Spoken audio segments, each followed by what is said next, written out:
All right, welcome back, everybody. Good morning. It's so wonderful to be here.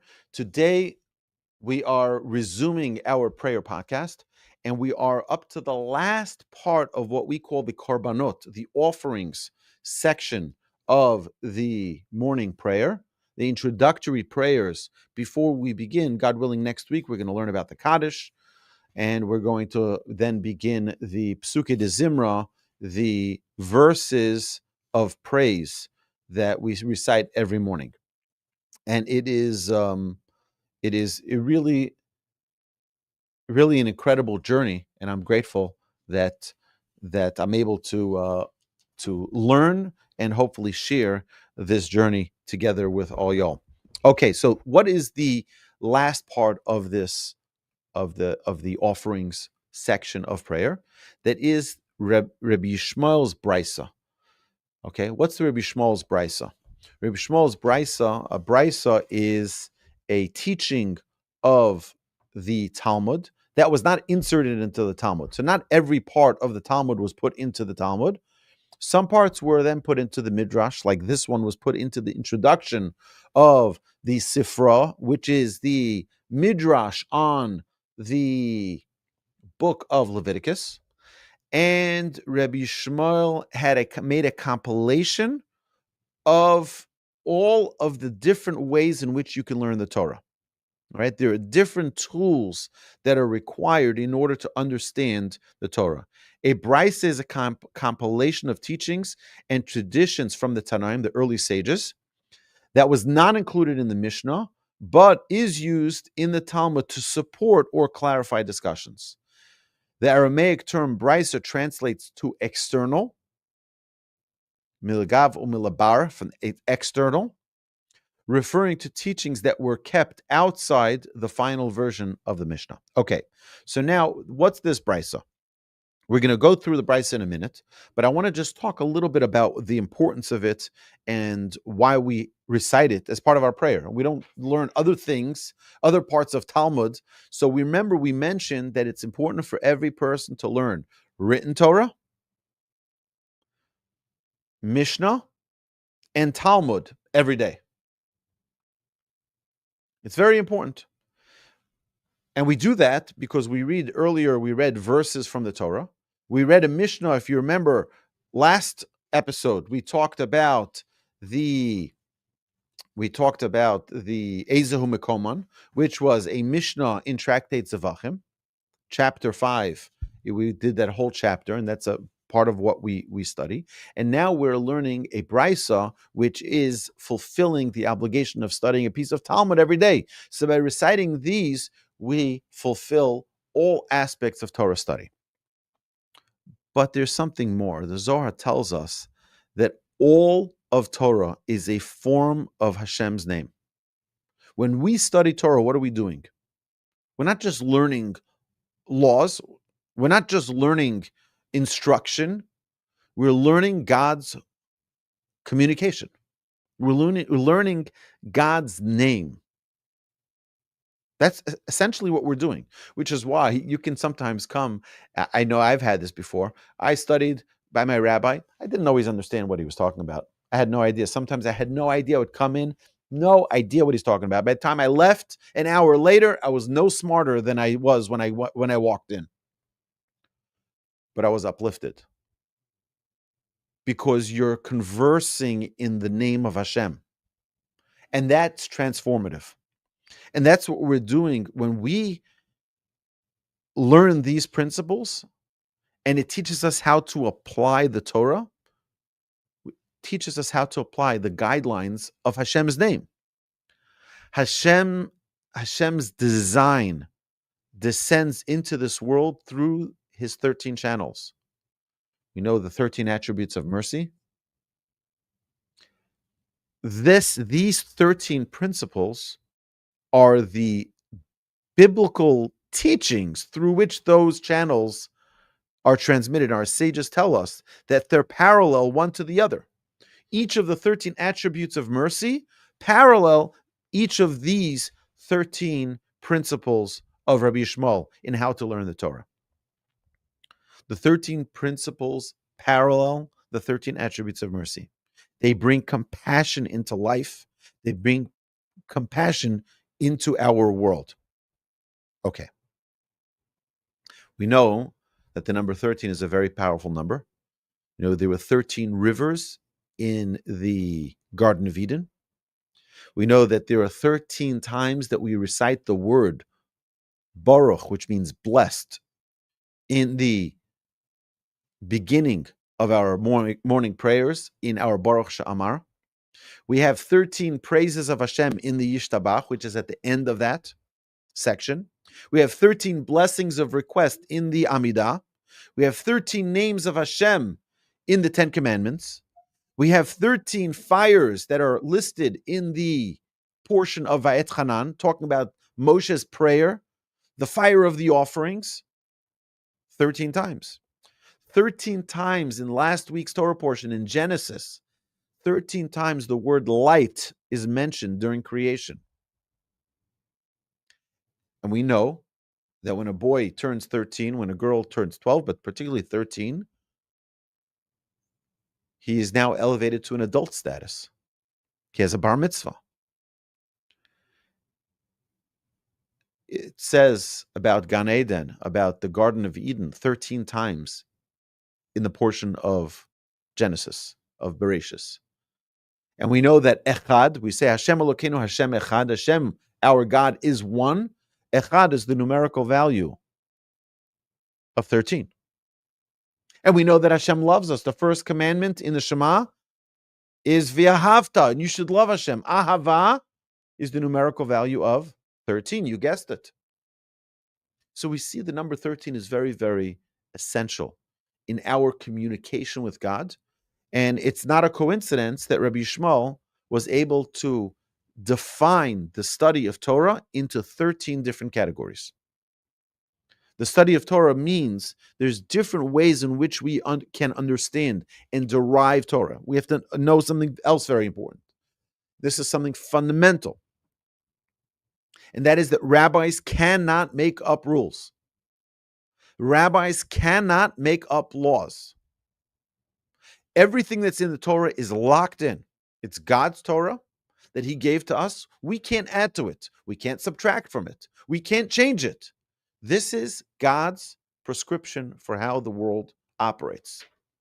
And as such, we need to understand the principles through which we can derive Jewish law. So, for example, we want to know, is it prohibited or permitted for me to ride an elevator on Shabbat? Well, the Torah doesn't talk about elevators. The Torah doesn't talk about electricity. The Torah doesn't talk about a diesel engine pickup truck. So what am I going to do now? How do I apply this? Well, these are the 13 principles of application. You're not changing the rules of the Torah. You're applying it through the fundamental principles delineated here in this BERAISA. So it's crucial for us to understand these principles. We're not going to go into all of them. We're going to explain just a few of them. But it's important for us to know and to remember that these 13 principles are the essence of the Torah that we have today. The famous Reb Nosson from Breslov explains that Hashem can be understood in general and in specific ways. You can see God in a very general way, which is, I know that Hashem runs the world. Then in a very specific way, I can internalize His mitzvahs, His commands. I can make it mine. When we learn something, we're making it personal. We're taking something which is out there in general, out there in the world, and I'm making it mine. It's not just out there. It's not just the general, yeah, in theory, we believe there's a God. Yeah, I know that Hashem is creator of heaven and earth. Yeah, I believe that. And how do I make it personal? How do I make it mine? We make that through the study of Torah. Where the Torah we study becomes our own.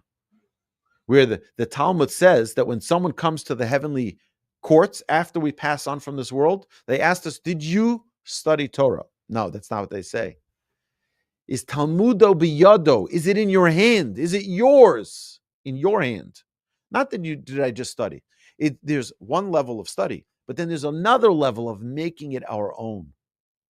Adding to it. making it personal, making it mine, owning it.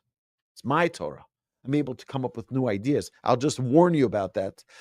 I said this story not long ago, but I'll repeat this. I once went to my rabbi, and I was very excited because I was learning the parsha, the weekly Torah portion, and I had a really interesting idea. So I go to my rabbi and I tell him my idea, and he really liked it. And he says, "Okay, what's your source?" And I looked at him. What do you mean? What's my source? I have no source. So he closes the book and says, "Bye. Find a source and then come back to me. You can't just say ideas, and it's fundamental. It's a fundamental principle. You have to have a source for things. And when we learn things here in our class, don't just say, "Oh, the rabbi said it. That's the way it is. The rabbi said he's not going to lie to us." No. What's your source, Rabbi? Bring the source. Now, typically, I don't declare the sources in middle of class, because then you'll have people say, "One second, where is it? The Zohar? Where exactly? What chapter?" What then becomes an interruption for the class. You said Tractate Sanhedrin. How do I spell that? Right, and then it becomes complicated for people to so we after class. I've had many people after class ask me, "Rabbi, you said something. What's your source for that?" And I will always share the source. I have my own notes here where I write the sources for what I teach. So the 13 principles teach us that we can live the world to come in this world. We can live Gan Eden. We can live the Garden of Eden right here. And that's through the study of Torah. Rabbi Kiva Eger, one of the great sages of yesteryear, he said, they asked him, "What do you want in Olam Haba? Like in the world to come? Hopefully we'll all attain that. What do you want?" He says, "All I want, give me a Torah, give me a Talmud, and give me a stender, a something to hold it up. That's it. That's for me, I'm good. That's it I need. I don't need anything else." We should all be blessed to merit to that. So let's learn a little bit of these. Let's read it, and then we'll go to explain it. Those of you who are online and not in our class here live in the classroom, and those of you who are on Zoom, in the description of this episode, you'll have a link to a folder, and that folder will have the printout, so you'll be able to follow along with us. Rabbi Yishmael Omer. Rabbi Yishmael says, the Torah is, I'm going to read it from the Art Scroll, the Torah is elucidated through 13 rules. I'm going to read it first in Hebrew, and then I'll read it in English. Mikal v'chomer, migzera shave, mibinin av mikosov echad, mibinin av mishnei ksuvim. Miklalu prat uklal, klalu prat uklal, iyat tadan elokena. Prat umklal shu tzarech lifrat, umeprat shu tzarech lichlal. Kol davar shahaya b'chlal v'yotza min hakol lamed, lo l'lamed al atzma yotza, ela l'lamed al hakol kulo yotza. Kol davar shahaya b'chlal v'yotza liton tar achar, Shehu kinyano yatz lahakel v'lo lahachmer. Kol davar shahaya b'chlal v'yatz liton ton acher shelo kinyano yatz lahakel ulahachmer. Kol davar shahaya b'chlal v'yatz lidon davar hachadash iyat yochal hachzir lechlolo ad sheyachzernu hakasav lechlolo beferish. Davar alamed binyano v'davar alamed misofo. V'chein shnei chsuvim hamakchishin zeh zeh ad sheyava hakasav ashlishi v'yachriya b'neim. And then there's a special prayer that we recite when we're done this. When we're done reciting this BERAISA, Yehi ratzon lefanecha Hashem Elokeinu v'Elokei Avosenu sheyiboneh beis hamikdash b'meher v'yameinu v'sein chelkeinu b'sorosecha v'sham na'avodcha b'yira k'mei olam u'shanim kadmonios. May it be your will, Hashem, our God and God of our ancestors, that the temple be speedily rebuilt in our days, and give us our share in your Torah. Torah. Okay? Give us our share in your Torah, and may we serve you there in reverence, as in the days of old and as in former years. So what is a kal v'chomer? We're going to go through a few of them, a few examples, and then we'll hopefully get a basic understanding. So the basic methodology of kal v'chomer, which is the first one, the first methodology, the first principle, is what's known in Latin as a fortiori. And that it means a stronger case. So let's give an example of this. If I tell you that Mr. A is stronger than Mr. B, and Mr. B can lift 100 pounds. So can Mr. A lift 100 pounds? More. Well, he can at least lift 100 pounds. And this is the rule. You can't add to it. He can do at least that. So he can lift 100 pounds. I don't know if he can lift 101 pounds. I know for sure he can lift 100 pounds. And when we deal with a kal v'chomer, that's what we can learn.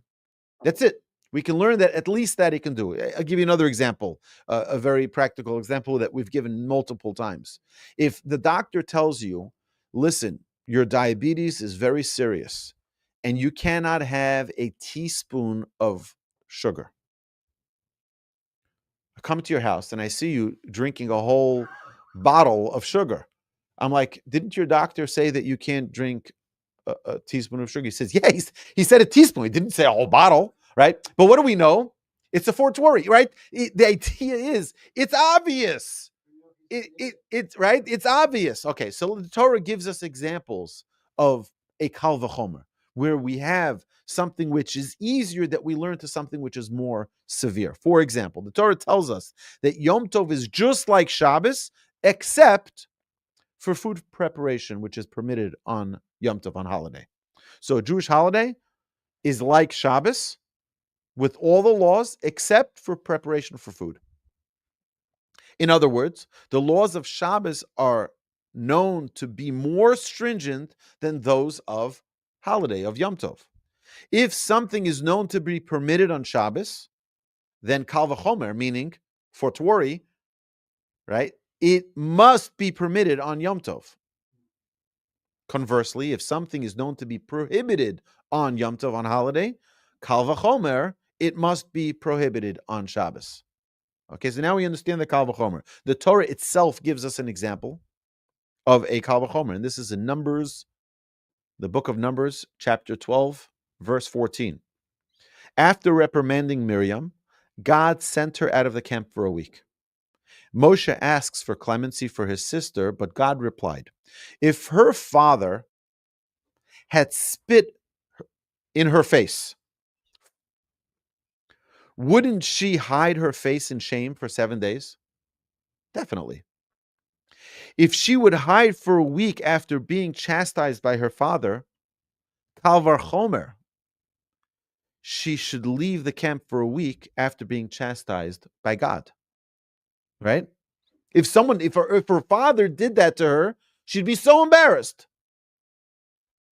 If God is angry at her, shouldn't she? Now, that doesn't mean, so logically, she should have to go out for 2 weeks, right? Because that's the way it works, right? It's more severe. No. We don't learn more than it, but at least it. If she would have left for 7 days, now she leaves for 7 days, and that's exactly how she was punished. She was punished for 7 days, specifically 7 days, and not more. Okay, you want to do one more? Yeah. One more methodology. Methodology number 2. Gezerah Shava. What's a Gezerah Shava? A Gezerah Shava is a tradition of a known rule applying to a new case based upon an identical word or phrase in both cases. So if I use the same word, the exact same word in 2 different places, you can now apply similar rules to both of them. For example, the Torah uses the word bimo'ado, which is in its proper time when referring to the Pesach offering. It also uses the word bimo'ado, referring to the daily Tamid offering, which is what we spoke about previously in the prayer podcast. Both of them in Numbers.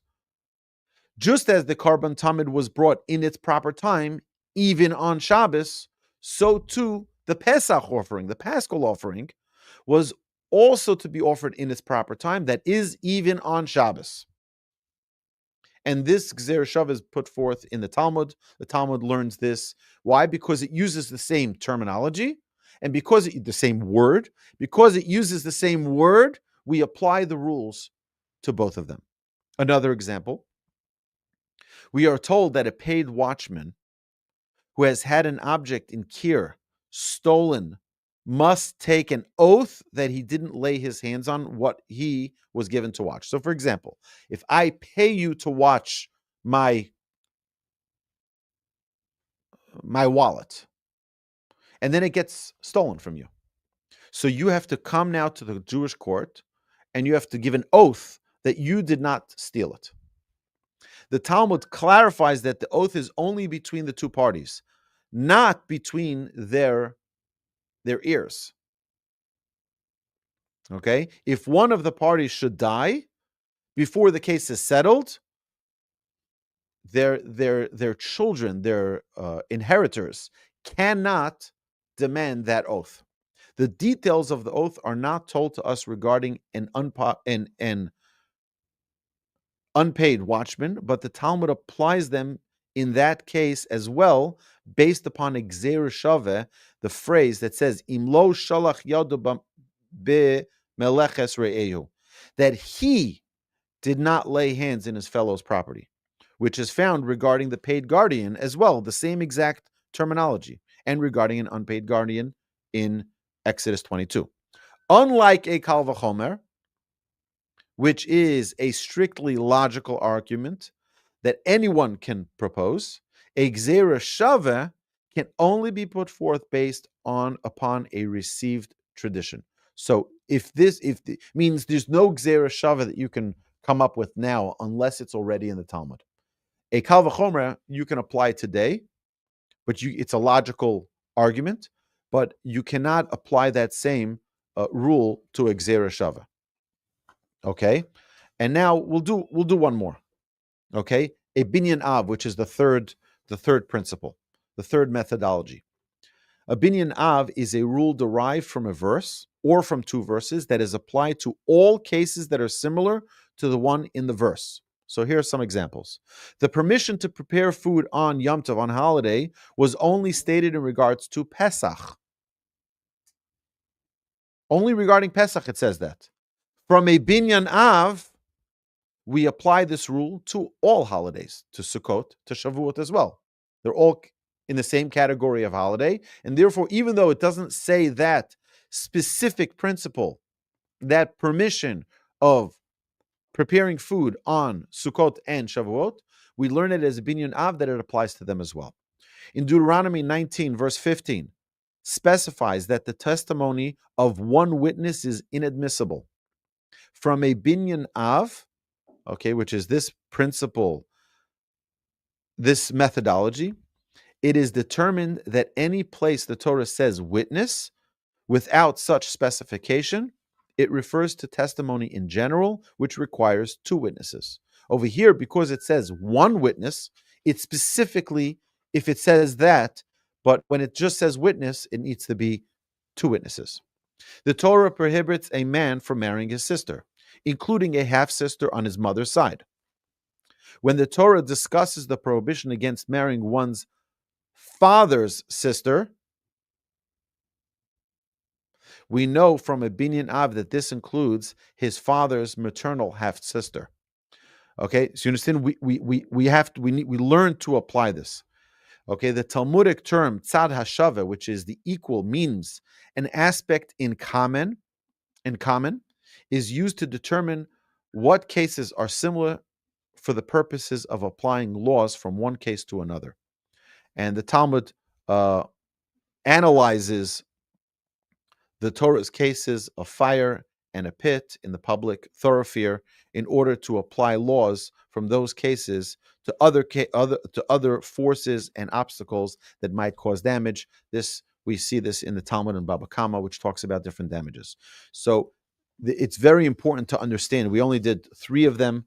There are 13 of them, and there's so much to learn to understand that Torah is not just a simple document that, yes, we can learn it on a very simple level. We can open up, and we should, and I encourage everyone, take a chumash, take your Torah, read it. We're only in the second portion. You can even catch up if you didn't do Bereishis. You do Bereishis, read it, learn it, do Noach. This Shabbos is going to be Parshas Noach, and every week do the portion of the week. It will enrich your life in ways that you can never imagine. You can never thought it was possible. We're going to do this next week. Nope, we're done. All right, my dear friends, this concludes this episode of the Prayer Podcast. And I want to thank you all for assisting me in this journey of learning together, of growing together, of elevating our prayers together. And hopefully next week we will be looking into the special prayer that's recited so many times daily. It's something that we're all connected to. It's something that we all are familiar with, and that is the Kaddish. My dear friends, have a great week. Drive safely. Thank you so much for coming. Thank you so much for